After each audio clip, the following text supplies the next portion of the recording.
During last 10 years, the percentage of individuals that didn't buy online because of security concerns stays on the level of 15–16% in average all over EU. Meanwhile, the percentage of individuals that don't buy online because of trust concerns about receiving or returning goods decreased from 9% in 2009 to 4% in 2019. So this indicator shows that even though the trust on the security of online transaction didn't improve during those 10 years, the consumers have more and more trust in the guarantees after purchase. Year by year, less of EU respondents express doubts that they will receive the ordered product or will not be able to return it. However, as we have already mentioned in our previous video about EU e-commerce statistics, the problem of fraud is still in place and a bit increased from 2% to 4% during the last decade. After the analysis of legal issues in B2C e-commerce, some scientists concluded that there is a failure in providing protection to consumers that directly leads to their lack of confidence. In order to make the consumers and businessmen trust the online transaction in the same level as they trust the conventional ones, the guarantees to various factors must be provided. Here is a list of those based on the info from scientific papers. First of all, it's security of financial transactions. The most important aspects increasing the trust of e-commerce users are the higher safety of online transactions and lower percentage of illegal cases. There are different ways to increase the safety of financial transactions. The use of electronic money, the compliance with the rules of credit card usage for online transactions, the compliance with secure electronic transaction protocol, which increases significantly the security of online transactions. Next is confidentiality and data safety. It is difficult to control the data flows in the internet. When data are collected from users, there is a need to provide guarantees and special information on how it will be used. There are various rules and practices in this respect.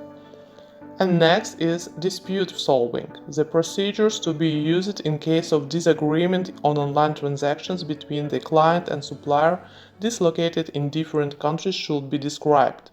Quickly, low-cost and effective dispute resolution methods should be used as an alternative to complex legal procedures. Trust can be destroyed by any non-compliance of the provided information with reality. The business must work much more than the traditional one to gain the same level of customers' trust. The user has many questions. Who owns the e-shop? Who guarantees that the product is original? Who guarantees that the product paid in advance will be finally delivered? Is the online payment safe? How my personal data are used?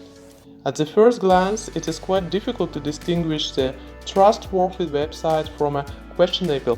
The lack of trust complicates the life of fair e-sellers and raises the need for providing to the e-purchaser the special means allowing identifying the reliable shops.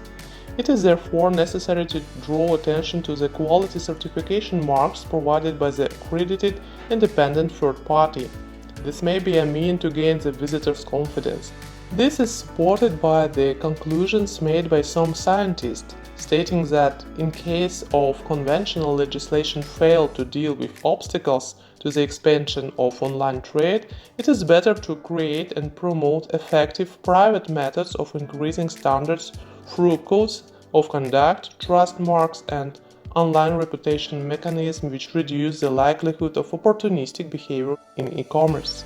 Certification is carried out in many areas, but everywhere there is a similar problems: the credibility of the certification body and the customer's awareness of the meaning of a particular certification mark. The certification of e-commerce could be carried out by public or private entities that would ensure the compliance of certified e-commerce with code of conduct. There is no legal requirement to comply with such a code, it works on a voluntary basis. Usually the code of conduct describes the procedure to be implemented by the operators, especially in the area of customer protection. It means right to refuse the order, treatment of personal data, delivery, etc. The certification body confirms that the e-shop complies with the code of conduct and periodically monitors whether it is acting in accordance with the rules laid down in standards. There are many marks used to gain trust. We will speak about them in our next videos.